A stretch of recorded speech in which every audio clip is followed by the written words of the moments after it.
Pai do Senhor, meus irmãos, graça e paz para todos. Estamos aqui para iniciar mais uma pré-aula da lição bíblica do trimestre de 2022. E a lição tem sido muito boa aí, já estamos na terceira aula, tem sido uma bênção. E o tema desse trimestre, que é muito sugestivo, que é os ataques contra a Igreja de Cristo, as sutilezas de Satanás desses dias que antecede a volta de Jesus Cristo. Então vamos lá, lição de número 3, ela vai abordar a sutileza da imoralidade sexual. Um tema muito sugestivo, um tema complexo para nossos dias, onde nós temos visto um avanço muito grande na questão do comportamento da humanidade em relação à fornicação, adultério e a questão da homossexualidade, que tem sido um tema aí que ele é complexo e ele é polêmico e que às vezes nós como igreja temos tido aí algumas dificuldades de tratar esse tema tão difícil e que não é um tema novo para a igreja, não é um problema de agora. A igreja sempre passou por esses momentos, então vamos aí que Deus possa dar graça, porque o assunto não é tão fácil, mas que seja uma boa aula, que a gente possa aí contribuir com os irmãos para que a gente possa avançar aí nessa lição. E só estamos na terceira e que o Senhor possa nos dar graça. O textuário ele nos diz assim: fujam da imoralidade sexual, nenhum outro pecado afeta o corpo como esse, pois a imoralidade sexual é um pecado contra o próprio corpo. 1 Coríntios capítulo 6, versículo de número 18. O texto bíblico, interessante do texto bíblico, ele vai abordar dois aspectos. 1 Coríntios, do capítulo 6, do versículo 15 até o versículo 20. Quando a gente pega, se a gente retornar um pouquinho mais do versículo 9 até o versículo 20, Paulo vai tratar da questão da sexualidade e da imoralidade. No campo da sexualidade, ele vai falar da importância da santidade. E ele está tratando um problema de imoralidade na igreja de Coríntio, e sempre para a igreja de Jesus, para a igreja de Cristo, a questão da santidade no casamento sempre foi algo assim primordial. Então a gente sempre vai ver no Novo Testamento, nas cartas de Paulo sempre tratando dessa relação sobre dois aspectos. É muito comum quando a gente aborda a temática de Paulo vai trabalhar em cima da questão da imoralidade. Então isso é um tema que Paulo está sempre tratando, um problema recorrente na igreja, a questão da imoralidade, e na questão da idolatria, que não é o nosso caso aqui. E aí, no primeiro texto de 1 Coríntios, interessante porque a igreja de Coríntio citada nessa cidade é uma igreja que ela está sujeita a esse tipo de dificuldade. Nós vemos o próprio apóstolo Paulo tratando dessa questão da imoralidade dentro da igreja. E em Romanos, capítulo 1, do versículo 26 a 28, Paulo, ao descrever a corrupção da humanidade, ele vai trabalhar isso dentro da sociedade romana, que se tornou uma sociedade muito libertina na sua época. E o problema que Paulo relata, ele vai relatar muito a questão da imoralidade e abordando tanto na questão da homossexualidade homem com homem, e também quando os homens mudaram o uso natural em relação à sexualidade. Então, um texto muito propício, que vai nos dar a base para a gente poder comentar essa lição aqui, a terceira lição. Os tópicos da lição, ela vai abordar a revolução sexual, as principais distorções da sexualidade sadia e o padrão bíblico para uma sexualidade sadia. Os objetivos, ele vai trabalhar, então, quais são os objetivos a ser alcançados nessa aula. Explicar a revolução sexual na sociedade atual, pontuar a pecaminosidade do relacionamento pré-conjugal, extraconjugal e homossexual. E o 3, apresentar o padrão bíblico para o relacionamento sexual sadio. A introdução, eu fiz questão de entrar com a frase desse pensador, o filósofo, o Nietzsche, e ele tem uma frase muito interessante, que ele diz: Deus está morto e nós o matamos. E ele continua que quando Deus morreu, todos os valores objetivos morreram com ele. Ele falou isso no século XIX, e no século XX nós vamos ver todo o desenrolar desse pensamento, que aí nós vamos ter a Primeira Guerra, a Segunda Guerra, e hoje a gente vê esse tipo de pensamento tão evidente, a gente pode até apalpar ele com a nossa mão. Nós vivemos hoje numa época onde o ser humano ele vive como Deus não existisse.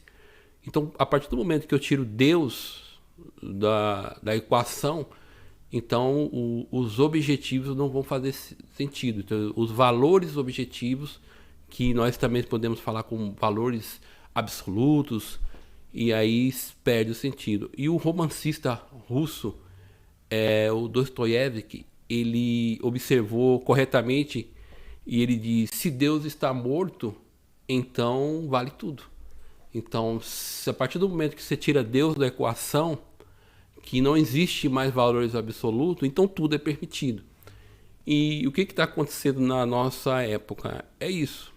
E para Nietzsche, então, a morte de Deus não somente implicava a morte de todos os valores dados por Deus, mas também a necessidade de um homem criar os seus próprios valores.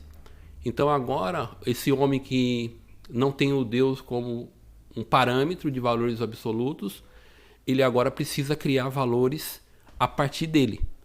Então, para não ser mais preciso, cada grupo de pessoas, hoje nós vemos cada grupo de pessoas, seja grupos, vou dar alguns exemplos, grupos LGBT, grupos feministas e por aí vai, grupos políticos. Então cada um vai começar agora a trabalhar um pensamento ideológico para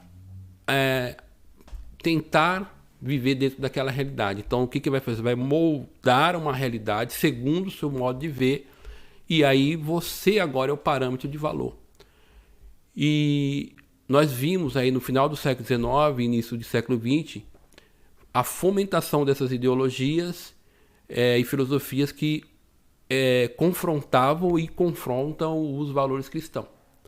Então, eu tirei esse trecho do livro do Norman Geisler, Ética Cristã, e é interessante. Então, a sociedade hoje, a civilização ocidental, a gente já citou isso um pouco breve na primeira aula, a civilização ocidental, e eu sempre gosto de explicar quando a gente fala civilização ocidental, o que isso quer dizer.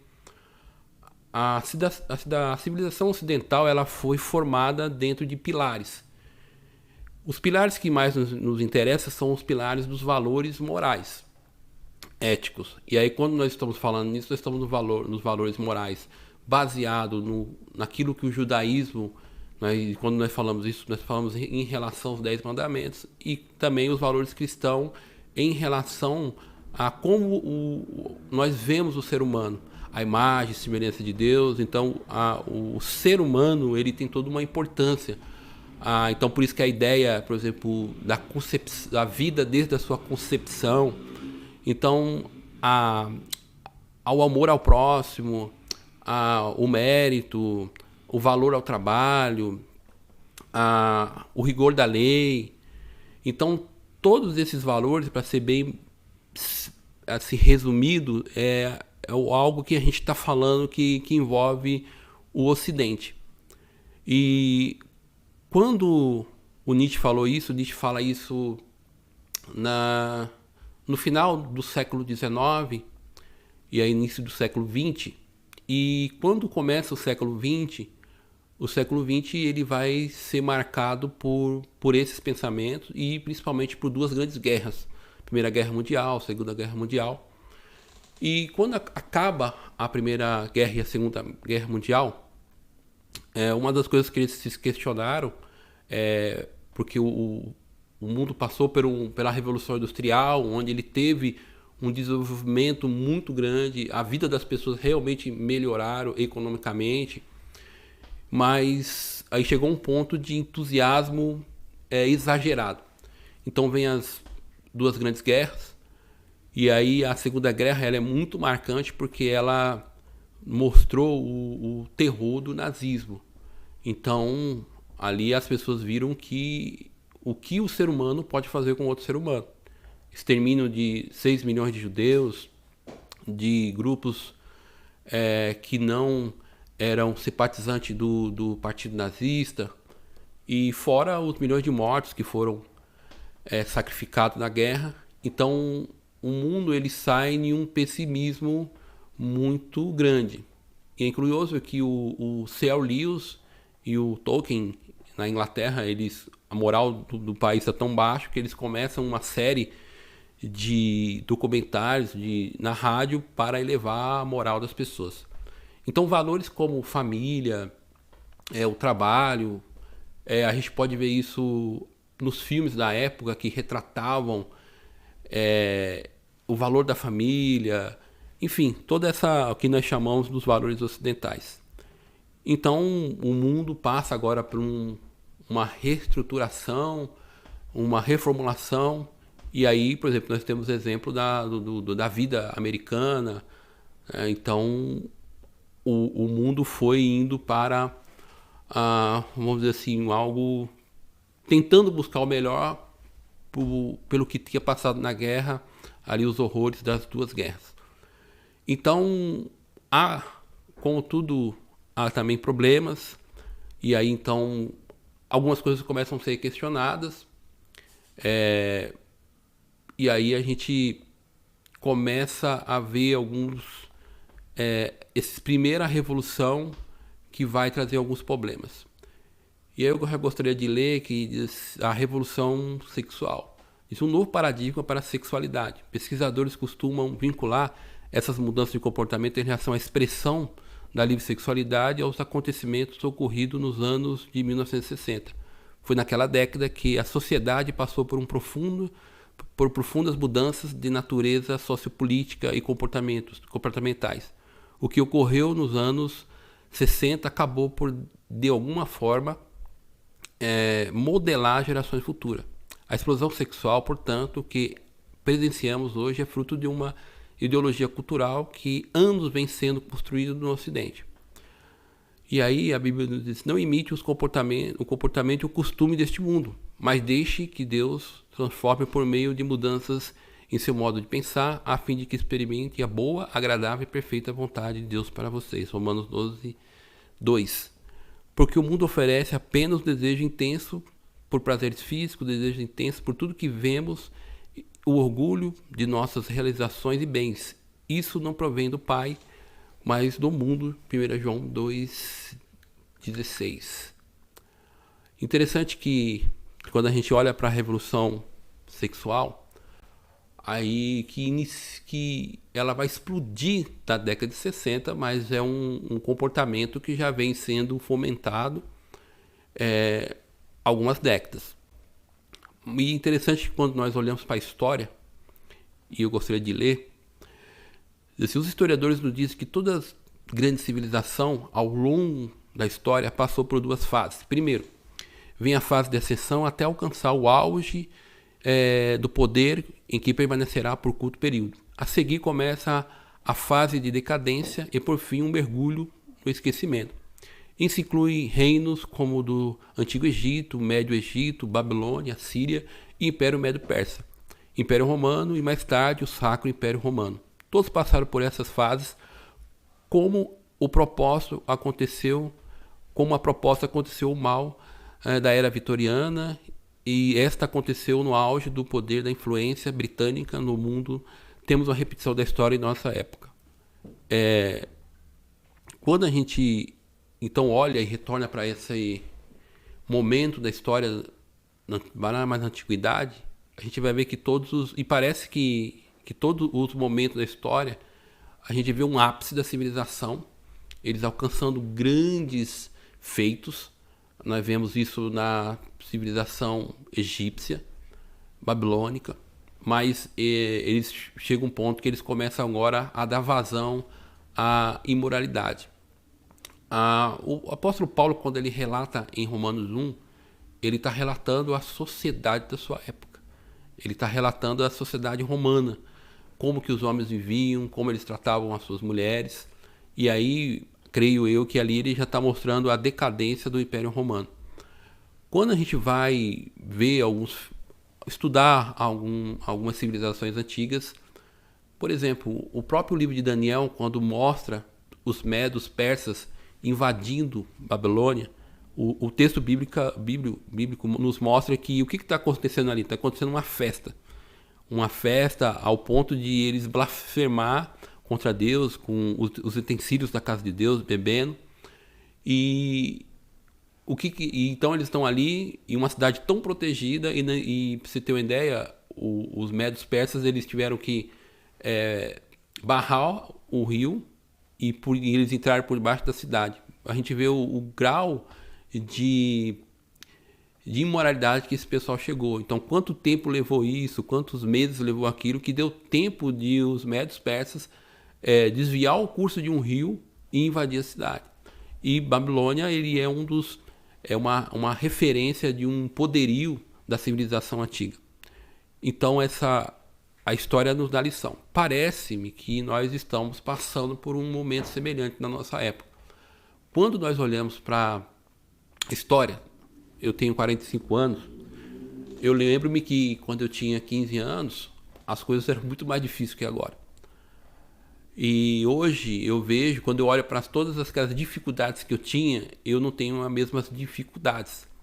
Então, em termos de facilidade tecnológica, de locomoção, a gente vê que hoje, até em relação ao Brasil, muita coisa melhorou.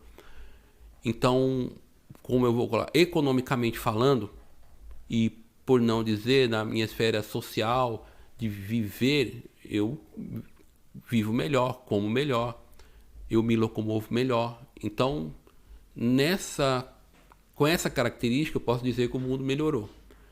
E, por exemplo, quando nós olhamos para civilizações muito mais avançadas, o primeiro mundo, como se é dito, Estados Unidos, Inglaterra, e a gente vê que eles chegaram num ápice de social e econômico muito bom. E é interessante que quando nós vamos aprofundar um pouco mais, principalmente nessas civilizações ou povos como os americanos, ingleses, uma coisa muito comum a gente saber sobre o secularismo e como que os Estados Unidos, por exemplo, que já foi conhecido como uma grande civilização cristã, e hoje a gente vê essa civilização ela se corrompendo, se autodestruindo.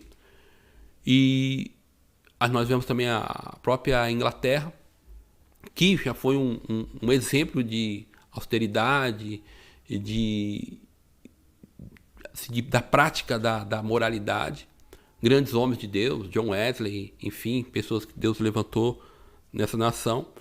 Então a gente está passando agora num momento muito difícil da sociedade, da civilização atual. Parece que a gente está vendo essa civilização ela se autodestruindo.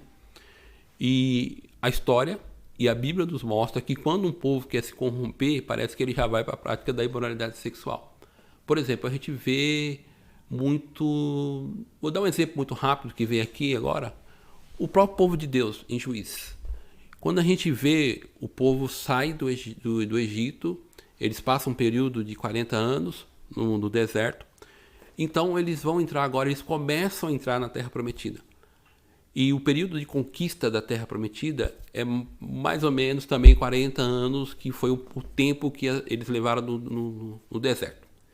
Pois bem, quando eles chegam e eles tomam posse da terra, então eles têm que lutar, vencer os seus inimigos, e a gente vê que algumas tribos eles não conseguem ou não querem lutar, mas no final eles conquistam. No capítulo 3 de Juízes vai mostrar que agora vem uma geração, e o texto é muito categórico, que diz que essa geração eles não sabem quem é o Senhor. Eles não conhecem o Senhor. E aí, a partir do capítulo 3, a gente vai ver Israel entrando num período de declínio espiritual. Então eu sempre digo que o livro de Juízes ele mostra o ápice e depois o povo vai lá embaixo e volta e sobe de novo. E é interessante isso. E tem dois momentos muito interessantes no povo de Israel, no Egito, que fala muito dessa corrupção. Primeiramente, a corrupção na religiosidade ou na vida religiosa. E entenda a vida religiosa aqui no bom sentido da palavra, que é essa é a vida de buscar ter um contato com Deus.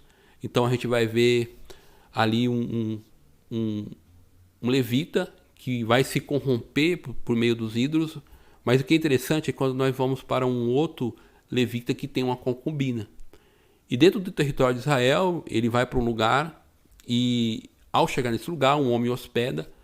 E os homens daquela região vão na casa desse homem e querem ter relação, não com a mulher, mas relação com o levita.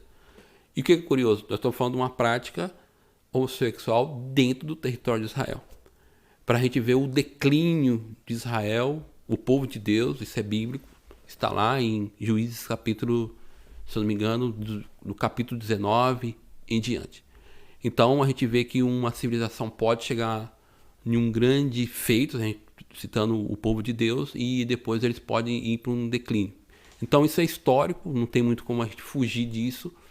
Então a gente tem que tomar muito cuidado. Então a revolução sexual, só para situar os irmãos, né, como é uma pré-aula, os irmãos podem estudar principalmente a década de 60.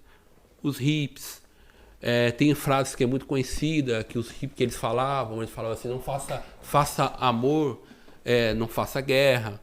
E é interessante que esse período onde tem uma maior liberação em aspecto sexual, também a gente vai ter uma liberação muito forte nas drogas. E aí a gente vai ver a questão do aborto tomando força.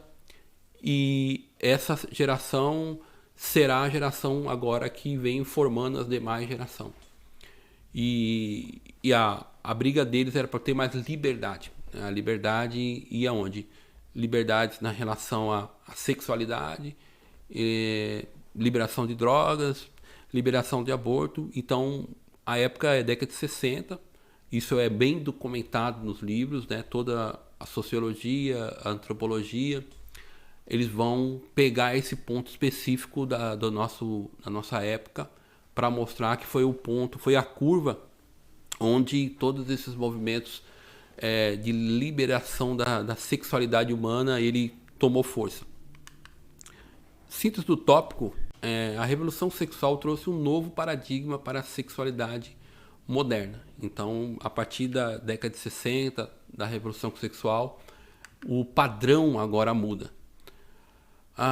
Tópico 2. As principais distorções da sexualidade sadia.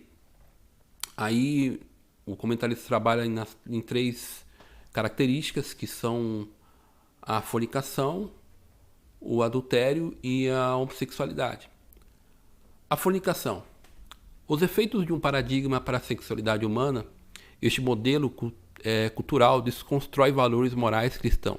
Seus efeitos não são vistos apenas na cultura secular, que já se rendeu por completo aos seus apelos, mas também tem causado grande impacto e influenciado de forma drástica a igreja evangélica. As estatísticas demonstram que um número cada vez maior de jovens cristãos pratica intercurso sexual muito antes de subir ao altar. Nas redes sociais, muitos jovens praticam o sexo virtual por meio de nudes e de atos de cunho sexualmente próprio. E aí, só lembrando que Jesus ele condena a fornicação. Jesus condenou explicitamente ela em Mateus 5, 32, 15 e 19 e Marcos capítulo 7, versículo 21. E o que é fornicação? Né? Entende-se que fornicação é a relação consensual feita por 2 pessoas não casadas. Fugiu da imoralidade sexual, nenhum outro pecado afeta o corpo como esse, pois a imoralidade sexual é um pecado contra o próprio corpo. 1 Coríntios capítulo 6, versículo 18. Interessante isso, como E a fornicação ele é um pecado exclusivamente dos jovens, né? E como que hoje os jovens da igreja eles têm visto esse tipo de pecado? Como que porque não deixou de ser pecado, mas hoje é comum, mas não é normal. Porque não é porque uma coisa virou comum que ela é normal, ela foi normalizada dentro dos parâmetros bíblicos. Então nós temos textos muito enfáticos, muito claros em relação à fornicação.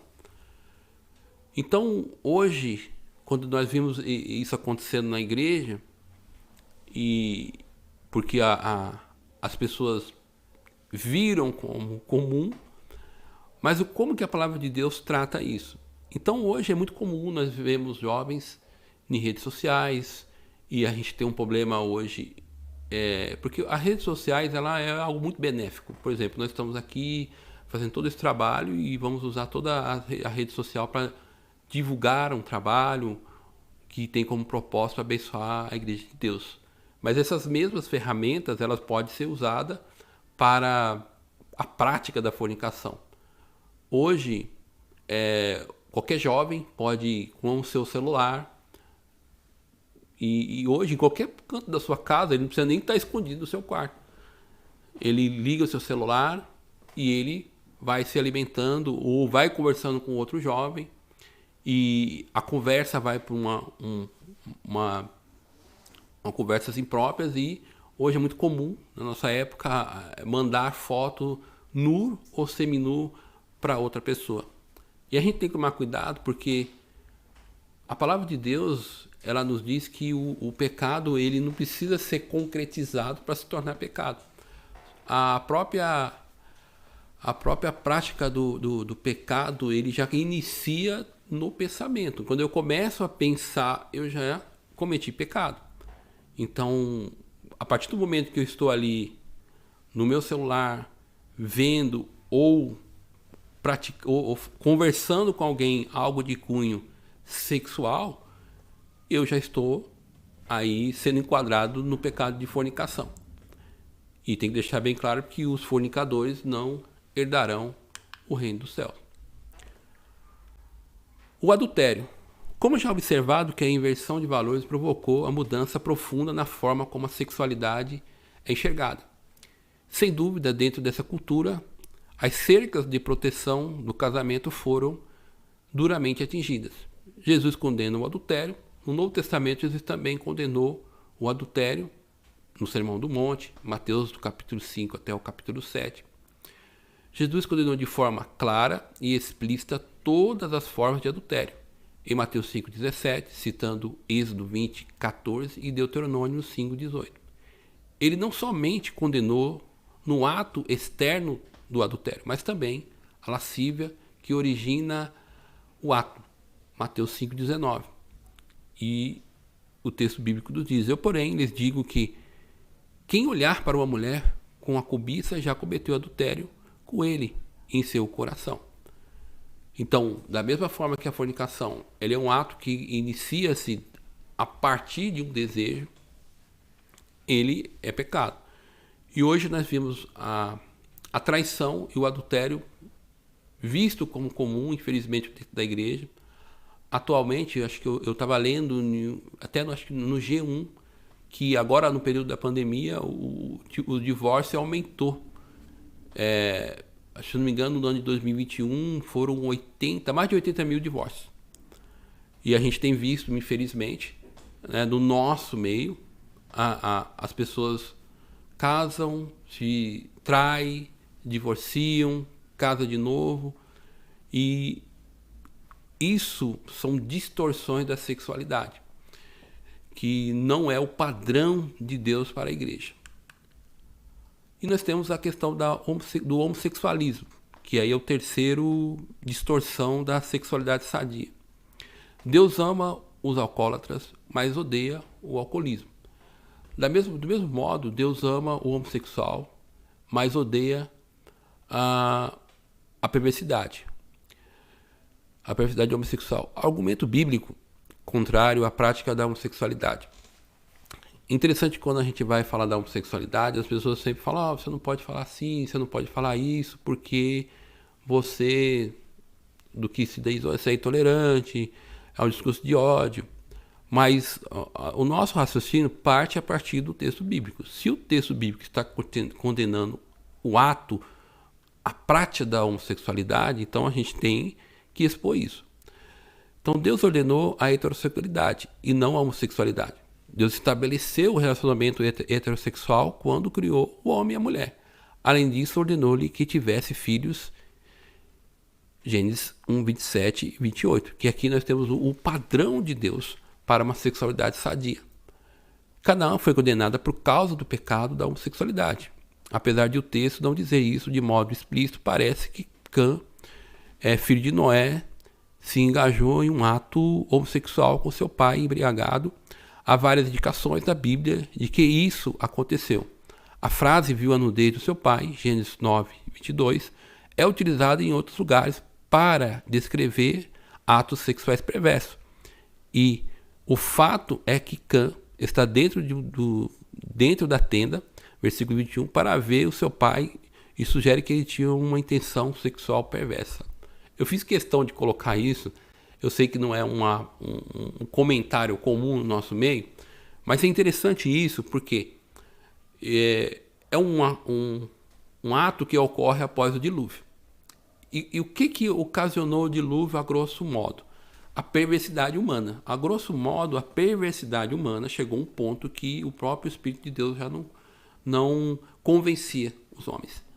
E após o dilúvio, então, a família de Noé, estabelecida agora em um novo contexto, e a gente vê muito.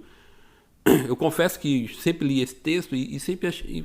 Por quê? Porque só a nudez do pai não era algo para condenar o filho, para lançar uma palavra de maldição. E aí eu peguei esse comentário do Norman Geisler e eu achei interessante isso, porque nós vemos o Noé se corrompendo pela embriaguez e nós vemos o filho dele praticando um ato bem ali vamos dizer, no começo do ser humano após o dilúvio. E por que isso é importante? Quando nós vamos ver Canaã, né, que é o seu filho, que vai ser responsável, vamos dizer assim, pela povoação em Canaã, nós vamos ver que os canaanitas, eles são um dos atos que serão condenados por Deus por essa prática da homossexualidade, que é uma distorção da sexualidade sadia. Então é interessante a gente ver isso daqui como que logo após o dilúvio, logo após Deus haver um ato de condenação, acontecer isso. Então eu já queria fazer a síntese do tópico. Se o relacionamento pré-conjugal, extraconjugal e homossexual é uma prática que distorce o propósito de Deus. 3. O padrão bíblico para uma sexualidade sadia. Aqui eu fiz questão de pegar o livro de Cantares. Eu sei que há toda uma questão da simbologia, a questão tipológica, mas uma coisa é certa. Muitos comentaristas vão falar do livro de Eclesiastes. O livro de Eclesiastes ele tem um teor erótico. Só que a gente tem que tomar cuidado, porque quando a gente fala erótico, as pessoas já associam com algo imoral. E não é. O livro está mostrando um relacionamento entre um homem e uma mulher. E ele vai mostrar várias fases do relacionamento. E no livro de Eclesiastes, nós vemos o padrão ideal de Deus para o homem e a mulher. Então, só que eu gostaria de ler alguns pontos, né? A sexualidade celebrada dentro do casamento. Cântico dos Cânticos. Embora existam restrições ao sexo, este também é celebrado dentro da beleza do casamento. A interpretação literal de Cântico dos Cânticos revela a beleza do galanteio. Então aí o pessoal que gosta de namorar, né, tem ali toda uma forma de chegar, só não pode falar o que o Salomão falou, né? O Salomão falou para ela que ela era mais que ela é uma mais bonita do que a égua de Faraó. Então, se hoje os varões não interpretar e contextualizar isso, vai ter um problema muito grave com a namorada. Mas era uma forma de elogiar. A interpretação literal de Cântico do Cântico revela a beleza do galanteio. da aproximação e do casamento. O livro retrata a interação entre o Salomão e sua amada, que se encontra no texto, reflete as sensações e os limites do casamento. Primeiramente, trata-se de um relacionamento entre um homem e uma mulher. Em segundo lugar, trata-se de um relacionamento que, durante o período de galanteio e corte, não envolve o sexo pré-conjugal. Fica evidente que Salomão tinha o desejo e emoções naturais inclinado para o intercurso sexual, mas ele manteve o controle, refreando-se até o momento após a realização da cerimônia do casamento. E em terceiro lugar, aconteceu a cerimônia do casamento antes da consumação do casamento. Isso mostra que o casamento não é um evento privado, mas deve ser uma cerimônia realizada diante de Deus e dos homens.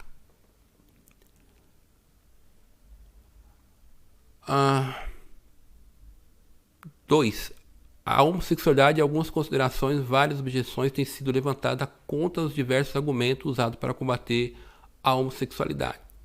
Aqui eu vou deixar mais para que eu fiz questão de deixar esses slides, inclusive eles estarão na descrição aí para quem quiser consultar, mas são abordagens que devemos fazer, por exemplo, quando se chama de homofobia, e aí o que a gente está argumentando? O nosso ponto de vista é a partir de um texto bíblico.